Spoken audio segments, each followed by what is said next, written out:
going to tell you a story, and it's going to involve a video game, and how that one video game can bring people together and complicate their lives. Oh, and maybe a hint of recursion.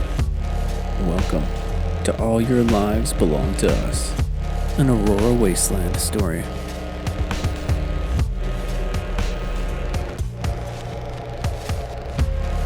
Episode 2, Maggie.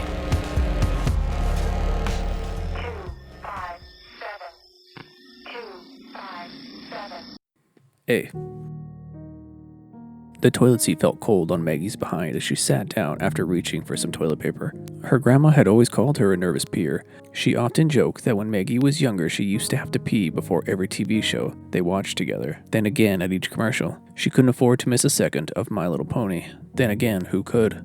Today was no exception. Maggie's nervous peeing was in full effect. Today was the first day of her dream job at her dream company, and in 10 minutes, she'd be in her first training session. She already picked her spot in the training room and laid her notebook down exactly where she wanted it, with matching pen placed precisely where it needed to be for optimal note creation speed. She'd even almost sat down in the chair, but then she had that little tingle, and the need to pee became top priority.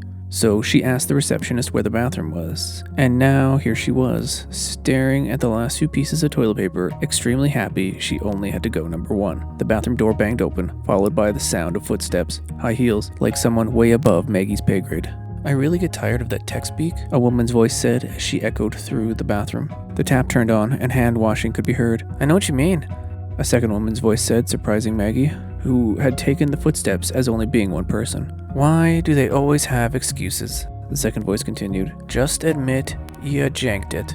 "Janked it?" The first woman laughed. "You know what I mean." "Do I? Because you've got a little teen speak happy lately." "Sorry." It was the second woman's turn to laugh. "My daughter brings home all these new words." The sounds of a stall door opening then closing filled the bathroom air. "Are you really going to pee mid-conversation?" the second voice asked. "Because I'm not sure we're there yet in our work relationship. I'm your boss, so deal with it." "Nope, I'm not gonna do that. Besides, I'm going to see if they fix the production issues they created." "Enjoy your pee, boss lady."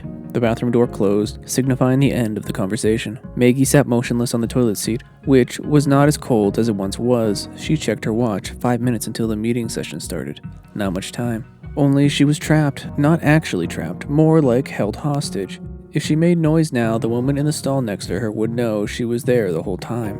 She'd been too quiet. Crap, she should have made more noise. Now she had to wait until the woman left, or risk being labeled by someone higher up as a toilet spire, which was a term her grandmother had taught her years ago, when Maggie had first gone to church with them.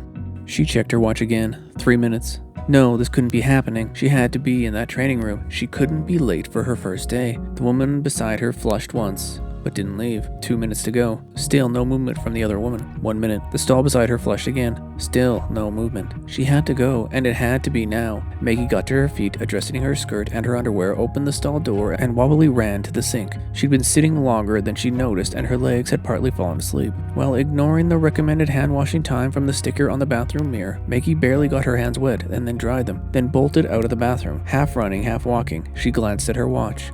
She had only seconds. Besides, being late was never an option. Another grandma lesson. Maggie kicked her shoes off and sprinted down the hallway. Her watch notification gracefully let her know that the meeting was starting as she reached the room. She tapped the watch, fixed her skirt, put her shoes back on, and quickly moved into the room and back to her seat. The room was a lot fuller than she'd left it. A woman stood at the front and leaned against a whiteboard while checking her phone. Maggie couldn't take her eyes off of her. Black hair pulled back in a ponytail, her exotic blue eyes, her big plush lips that were painted with that red hue, and her amazing body that she had no problem showing off in that tank top. Maggie had always been into men, though she'd mostly dated boys. As she stared at the woman in the front of the room, she started to question what she was into now, because she was definitely into her. "My name is Mun," the woman said, taking her eyes off her phone. "You're here to be part of the legendary company that is Deep Oil Games. I'm going to be your work buddy." The woman couldn't sound any more disinterested in what she was saying. "If you need anything, come find me. Don't bug other people. They are busy and more important than you. I'll also be your boss, so I can fire you if you piss me off. So don't do that." The longer Maggie stared at Mun, the more she realized just how opposite Mun was from her. The woman had amazing skin. Maggie's was pale and blotchy. The woman had style. Maggie did not. Her clothes barely fit her, not like Mun's form-fitting sexiness, which was another thing Maggie wasn't. Another notification on Maggie's watch buzzed. She glanced at it. "Have somewhere to be?"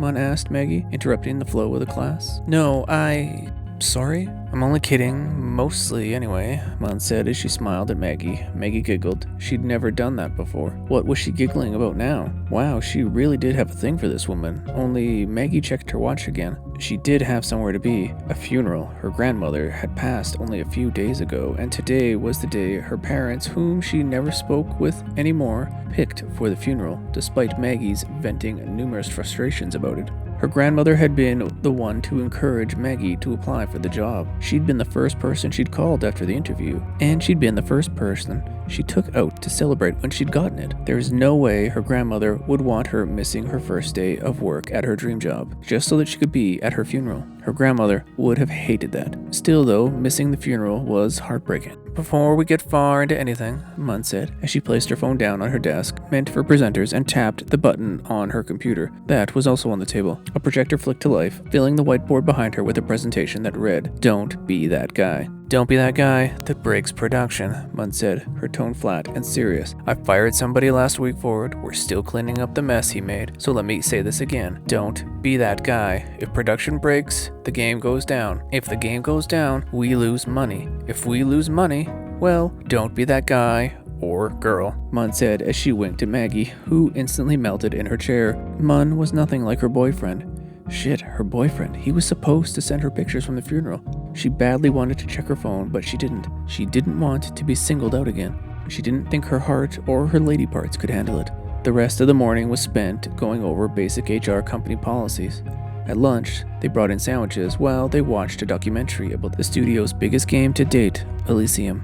The afternoon was filled with more technical, how their jobs were actually going to function, which basically consisted of an automated system assigning them tickets, which came in from paying customers. The tickets range from "my character is glitchy," or "why is the frame rate so terrible," to "I got a dick pic from another player, here is his username, deal with it please." It was their job to deal with the tickets, determine if the ticket was a bug or a user issue, then pass it along, or help solve the user issue, if possible.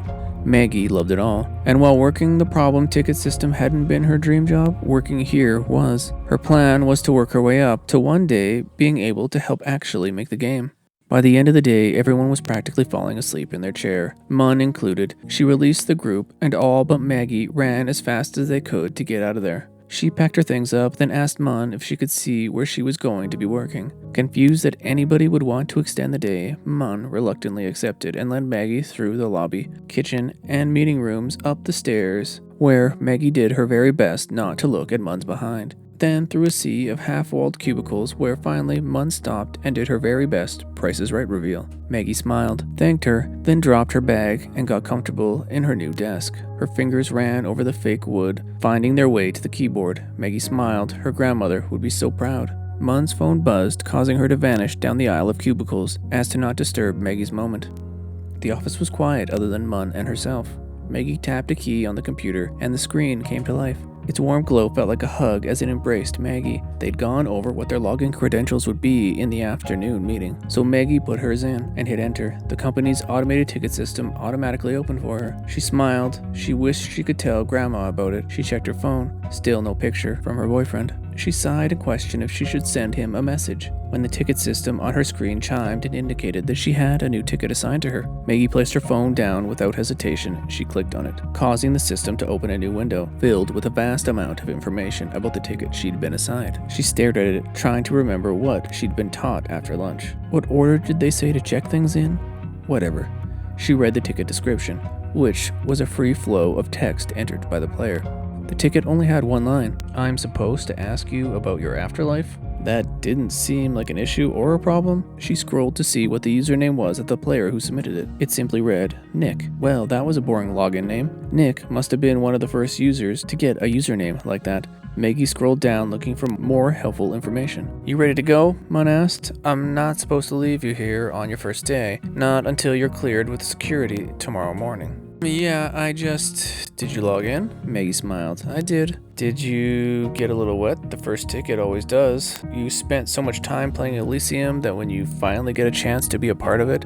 Well, it can affect you physically, Mun said, as she bit her lip and leaned into Maggie. I know it did for me. Maggie laughed. I don't really understand it. The ticket? Sometimes they are garbage, but don't worry about it. Want to get a drink? It's on me, first day and all. I need one badly. This guy's username is just Nick? Mine is like, your cupcakes are amazing 37. How did this guy just get Nick?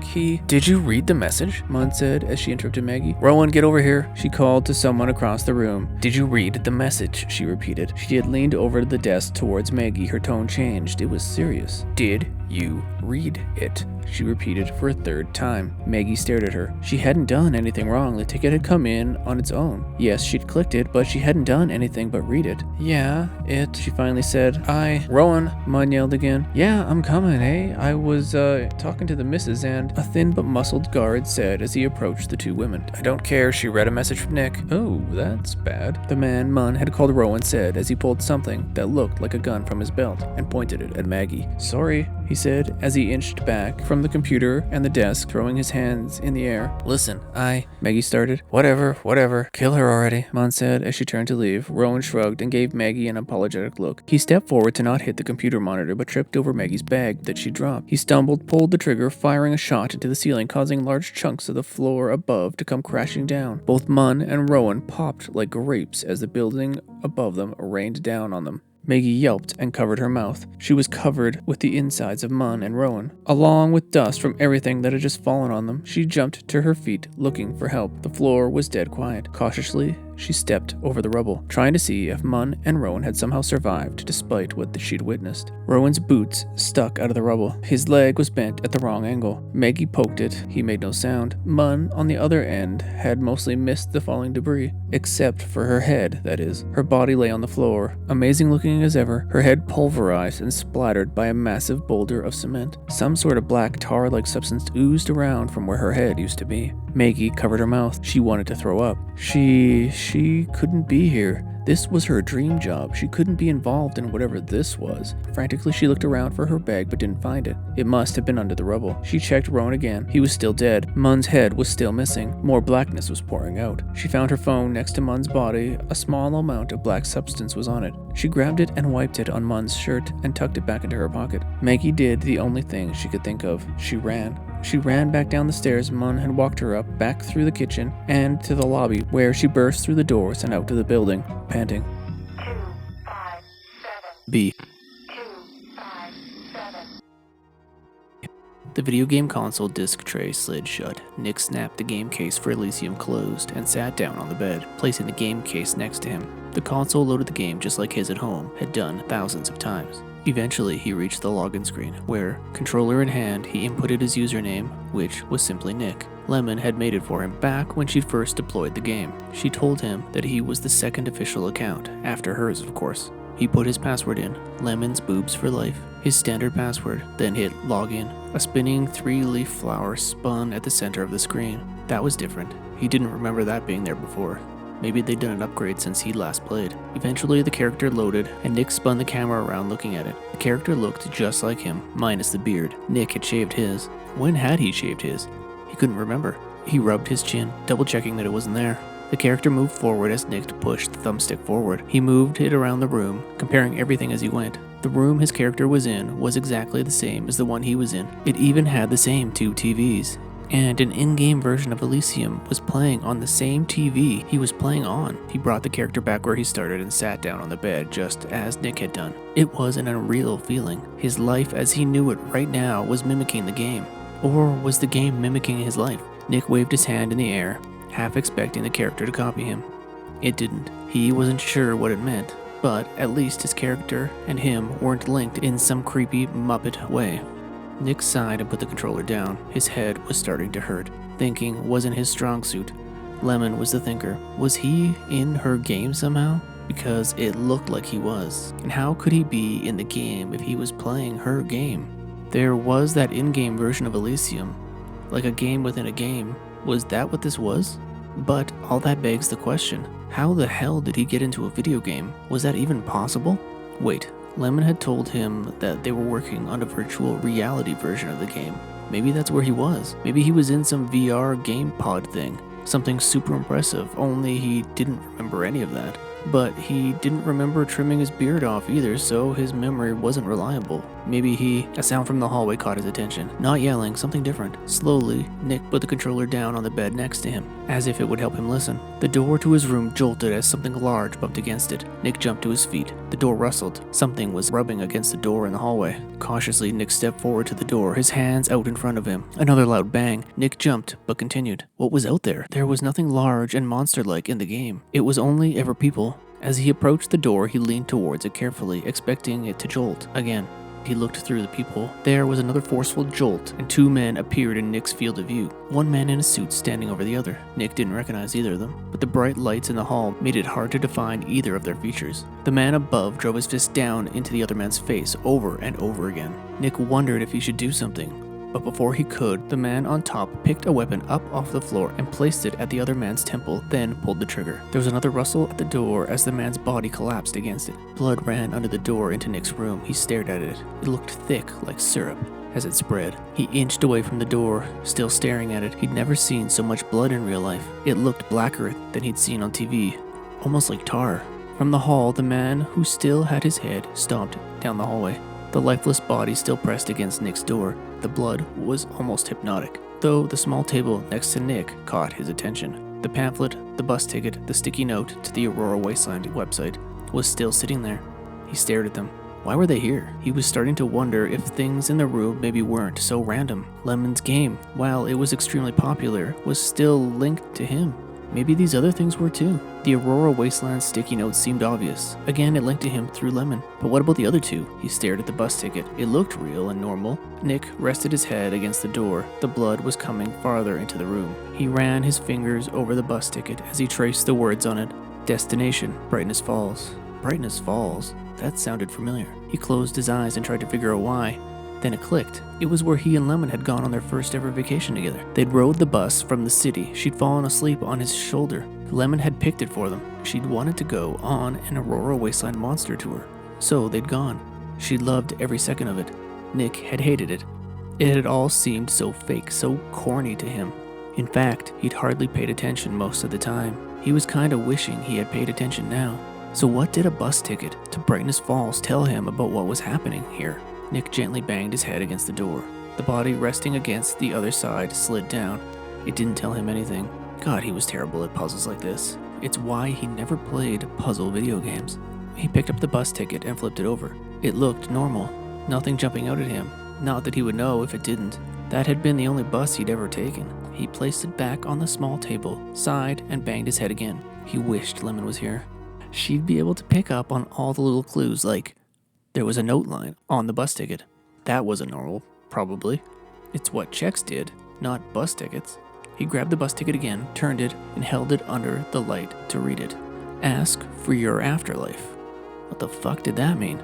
From the hallway, there was another loud bang and angry mumbles. Then the sounds of that gun thing going off a half dozen times. Nick placed the bus ticket down and clenched his fist. Then a loud clamor at the door as the body that had died against it was moved. Nick could feel his hands burning, squeezing. He was ready to pummel whatever came through the door. Lemon was the smart one, but he was the punchy one. The door jiggled, then flew open. A woman, panting hard, with a face that could only be described as pissed off to the max, stood in the doorframe. A body that looked exactly like hers lay on the floor below her, minus the head. The woman charged into the room, kicking over the small table as she stepped over the dead body that looked just like her. Nick swung his fist at the approaching woman, which she easily ducked. Punched Nick once, pant-wettingly hard in the gut, then grabbed his throat and lifted him off the ground. Her nails dug into his skin. Air became instantly difficult for Nick to acquire. He batted at her arm, but it felt like she'd been hitting the gym substantially more than he had. "Where did they go?" the woman asked through gritted teeth. Nick tried to speak but couldn't. He needed air to do that. Plus, he really had no idea other than a general direction down the hall. So he pointed, and the woman dropped him. Nick gasped for air. "I don't know. I think she went that way," he said, pointing. "Think? I need you to show me," the woman said as she grabbed Nick's foot and started pulling him out into the hallway. It was an odd sensation. Nick wasn't sure if he should be grasping for something to hold on to or just getting up and following her. So he just kind of went along with it. She was obviously way stronger than he was. As he approached the door, he passed the sticky note, the bus pass, and the pamphlet. He watched them all pass from a view he never thought he'd see the room from. He noticed the note line again, "Ask for your afterlife." Then he glanced at the pamphlet. He really was slow. In big letters at the top of the pamphlet was, "Your Afterlife." He tried to grab at the pamphlet as he passed by it, but as they reached the door, the blood from the carpet was making it harder to pull him. She tugged harder. Nick yelped. It felt like his leg was going to be ripped off. She tugged again, and he was being pulled over top of the dead body. First there was the head, which had been gross, followed by the breasts, which were awesome. Then the rest of the body, which was considerably faster. The bright lights of the hallway hurt his eyes again. He squinted. The woman grabbed him again, pulled him to his feet, kneed him in the crotch, sending pain vibrating through his body and sending him back to his knees. The woman grabbed him and pulled him close. His head rested against her stomach as pain from his balls echoed through him.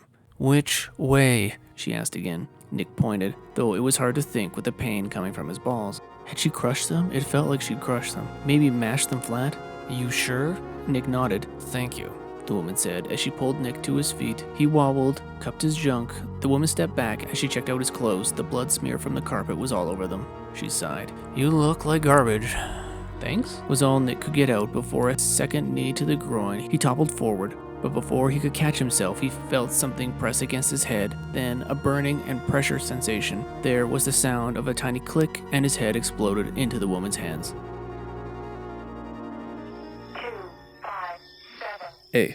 257. Maggie's car idled under her as she pulled into the driveway. She sat there processing what had happened. She'd witnessed her boss and someone named Rowan's death. Then she'd panicked and ran for help, only that wasn't really true. She told herself that now, but she hadn't really ran for help.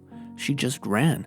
Either way, she didn't see a living soul on her way out, not even at the front desk, which was odd. Tears ran down her face. She had to go back tomorrow and tell everyone what had happened. That is, if they didn't come looking for her tonight. There had to be video footage of her fleeing the scene. She sniffed and turned the car off. The glow from the front window of her house told her what was waiting for her inside. She sighed, climbed out of the car. The street was quiet. She kind of wanted to stay there. She really didn't want to go in, but she did because, well, she didn't really know why. She did a lot of things in life without knowing why she did them to start with, or still did them now.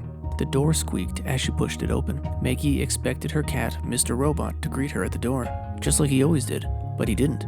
Instead, her boyfriend Jerry yelled at her. "We're out of chips." "What?" Maggie called back. She'd heard him, but she wanted him to repeat his stupid statement. "You okay?" he said as he popped his head around the corner to greet her. "Sorry. You okay?" "You don't sound okay." Maggie smiled at him, the best she could do, though her poker face was poor, and she started to cry. "Magpie," Jerry said as he held out his arms and wrapped them around Maggie for a hug. "Bad day?" Maggie laughed through her tears. "Yeah, pretty bad." "Want to talk about it?" "No, it's okay, Jerry never asked about her day. Jerry also never hugged her like this. What was going on? Had she died at work as well? That would explain all of this. She was in a coma, likely with some sort of brain damage. What did the message say? "What?" Maggie replied as she tried to push him away. "The message from Nick. What did it say?" "I didn't know about that," Maggie said as she struggled to get away. His hands around her prevented it. "You can't know about that." "I do, and I need to know what it says." "I don't remember." "You're a bad liar, Magpie. I spent so much time here with you. I've been trying, but this thing you call a life, it's just terrible, Magpie. You are boring, like really boring. Your house is boring. So is your stupid cat, which I locked in the bathroom, so you'll probably have to clean up some cat poop. Who are you?" "I'm your boyfriend, Jerry." "Come on, Magpie, keep up." "The message from Nick. It's linked to your account. No one can see it now, so you need to reassign it." "Stop it. Let me go," Maggie yelled as she pushed back against Jerry. He tightened his grip. Where was all this passion in the bedroom? Maybe we should take a trip there now. It would be a pity to let all this joie de vivre go to waste. Jerry stepped towards the bedroom, which was just down the hall, dragging Maggie as he went.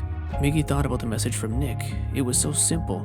"I'm supposed to ask about your afterlife." The capital Y made it seem like Your Afterlife was the name of a company. What did Jerry want with Your Afterlife? Why did he know about it? Same with Munn and Rowan. Had all these people acted normal about the message, she would have just told them about it. But it was all the crazy extreme responses that had prevented her from sharing the information. "Maybe I'll bang the message out of you," Jerry laughed. "Only kidding. Your sex parts are gross. But I like the fight you have." He hadn't shown the slightest hint of wanting to fool around for months. Now he wanted to force her? It seemed like an extreme jump. Do you think it's a coincidence that I showed up on the same day that giant beaver rat thing, as you called it, showed up in your basement? What do you mean? Maggie said. As they passed the bathroom, she grabbed the handle and turned. Mr. Robot zoomed out like some half rocket, half cat creation, likely heading for the food or the litter box. But the speed and surprise caught Jerry off guard. He stumbled and tripped over the cat, releasing Maggie as he fell. She gripped the wall as he tumbled into the small bathroom, his face connecting with the toilet seat and porcelain bowl below. Maggie screamed. Jerry looked just like Munn had. His head leaked blackness onto the cheap flooring. Maggie sagged against the wall. What was going on? 257. B. 257. Again, Nick woke with thick drool hanging from his mouth, his face stuck to the bedsheets. Did he always drool like this? Had Lemon been waking up before him for years and cleaning up his face before he woke? Or maybe he was just getting older. Did old people drool more? He was only in his 30s. At this rate, he'd be waking up to a monsoon when he woke in his 50s. The glow from the TV caught his attention. Like a siren, it pulled him in. He rolled over and stared at it. His death count had increased. That wasn't pleasant. He glanced over at the door. A black stain sat at the foot of it. The little table was still there, next to it. From what he could tell, the pamphlet, bus ticket, and sticky note were still there. What had the note been on the bus ticket? Something about the afterlife? He could just get up and go check, but after dying a second time, he was feeling rather lazy. The console controller was still on in the bed next to him. His character on the TV screen stood there, where he'd left him. Nick sighed. This was getting old fast. He grabbed the controller and opened the game's menu. He tried to go to the console menu. Maybe if it had a web browser on it, he could check his email. And do what exactly? Email his mom and ask her for help? He didn't exactly hang out with that many people recently. After much searching, he found no way of getting into the menu.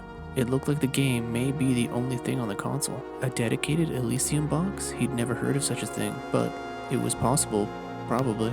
So he couldn't email his mom for help. What was plan B? There had to be a way to get help. He stared at his character, then checked his friends list. He'd only ever had one friend in this game, and she was dead. Logging in for her was challenging now. He sighed again and stared at Lemon's avatar on his friends list. She was offline, and he needed a drink. As his finger hovered over the back button, he noticed the date that Lemon had last logged on. She'd been dead for over a year now, but her last logon was only a few hours ago? That wasn't possible. Did someone else have access to her account? Doubtful. Lemon didn't even give him the password to her account. He stared at the avatar, willing it to log on now. She didn't, and he flopped back down onto the bed, pulling the sheets over his head. Afterlife. The word from the bus ticket stuck in his head. Was he somehow in an afterlife? Did he die and not know about it? Can you die in the afterlife? Can you die multiple times in the afterlife? Do you drool more in the afterlife? Only it didn't just say afterlife. It said, my afterlife? No, your afterlife. The pamphlet had said it too. The name of the company on the pamphlet. He winced as he thought of ever going near the door again. He really didn't want to die anymore. Ask for your afterlife. That's what it had said. Who was he supposed to ask exactly? He couldn't ask his mom, and the lovely people in the hall kept making his brains leave his body. Not exactly chatty. There was no one else. Maybe he missed someone on the console. If he was in the game Elysium and he was stuck somewhere, he'd messaged the company's in-game help system.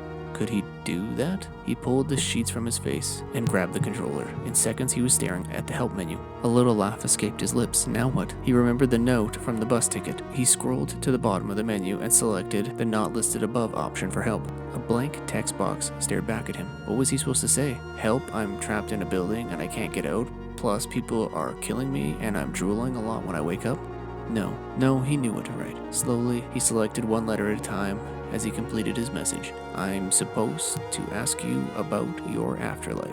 Nick hit submit and stared at the screen. In the corner, a notification popped up. Lemon had just logged on.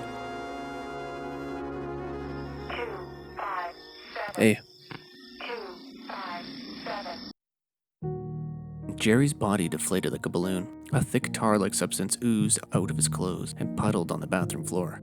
Maggie watched from the hallway, horrified. Eventually, she pushed his deflated clothes into the bathroom and closed the door. She'd witnessed 3 people die today. That was substantially higher than normal. Mr. Robot's meow broke her out of her trance, reminding her that she needed to eat. Stupid Jerry, locking the cat in the bathroom. Poor Mr. Robot was probably starving. Maggie picked him up and carried him to the kitchen, where she opened a tin of cat food and plopped it down into Mr. Robot's bowl. The cat immediately stuck its entire face into the bowl. Maggie laughed and sat down at her kitchen table. This was all too much. She put her head down on the table and watched the cat. It was both gross and hypnotic. The rising sun and thumping from Mr. Robot in the basement startled Maggie awake. Her head pounded. The table was not a pillow. Her head screamed in pain as she raised it. It felt like she'd been sleeping on a rock for days. She glanced at the cat clock on the wall. Shit, she had to be at work in half an hour. No time to shower. Wait, was she going in? 2 people had died in front of her desk, and she was going to just stroll in like nothing happened? Maybe she should bring coffee? The drive felt forever. She had to stop at every traffic light on her way. Not a single green light. She almost took it as a sign, but she didn't believe in that stuff. The parking lot was packed as she pulled in, but not a police car in sight.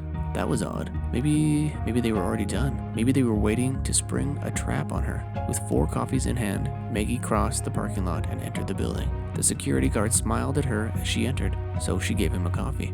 Each step onto the floor she worked on, her feet felt heavier. She wanted to run, but this was her dream job, and she didn't really do anything wrong, right?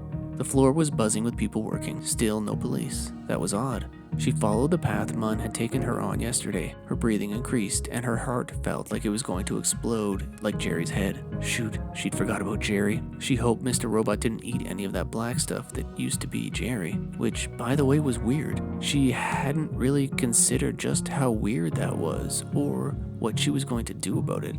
She rounded the corner and froze. There was no rubble. No dead bodies, no black tar stuff, nothing. The building looked completely normal. Confused, Maggie cautiously approached her desk. She could see her bag sitting on it, and Munn sitting behind it. "Thought you were going to be late," Munn said as she tucked her phone into her pocket and got to her feet. "Coffee?" was the only word Maggie could get out. She witnessed this woman's head being smashed in just last night. Now she was here? "Thanks," Munn replied as she motioned for Maggie to sit down. "Actually, can I take 2? I think Rowan would really like 1 as well. He had a rough night last night, if you know what I mean." Munn laughed, picked the 2 coffees up, smiled at Maggie, then sauntered down the passageway between the cubicles. Maggie leaned out to watch her go. Damn, she still looked great even though she was back from the dead. Somehow. Maybe none of that really happened, but how could that be? Was she drugged somehow? Maybe Jerry? Did Jerry really die? Did she hallucinate that too? She collapsed back into her desk chair and logged into her computer. The queue was packed with tickets. She scrolled to the bottom, expecting to see the ticket from Nick gone as well. But it wasn't. It stared back at her. She clicked it, causing the ticket's details to open on her screen. She scrolled through them, looking for anything that could prove she wasn't going crazy. But everything looked normal. The ticket was created yesterday for a user named Nick by a user named Simon. Who was Simon? Was that the auto ticket machine's name? The message stared back at her. "I'm supposed to ask you about your afterlife." What was your afterlife? She pulled up a browser and Googled it. There was only a handful of results, but the first was for a company called Your Afterlife. She clicked the link and spent the rest of her day researching everything. Nick, Lemon, how she died, Your Afterlife, and the Aurora Wasteland. Somehow, she managed to avoid Munn and Rowan for the rest of the day, and as soon as she was finished, she rushed over to see her grandpa. The hospital chair was uncomfortable, but seeing him made her happy. It calmed her to watch him laying there, breathing. While the tube in his throat was unpleasant, just being near him was enough. She explained the entire situation to him, and she apologized for not being at the funeral. He gave no reply. He hadn't for months, but it still felt good to talk to him. It helped clear her thoughts. It helped her realize just what she needed to do. She needed to help this Nick. And Simon, the CEO of Your Afterlife, was how she was going to do it. 257. 257.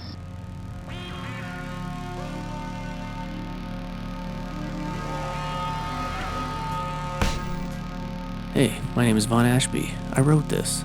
If you liked what you heard, head on over to VaughnAshby.com/free and pick up a free novel or a bunch of other free stuff. Go explore the Aurora Wasteland yourself at AuroraWasteland.com. Don't forget to check out the Stories from the Wasteland podcast and search for VaughnAshby on YouTube for video versions and other exciting videos. Thanks for listening.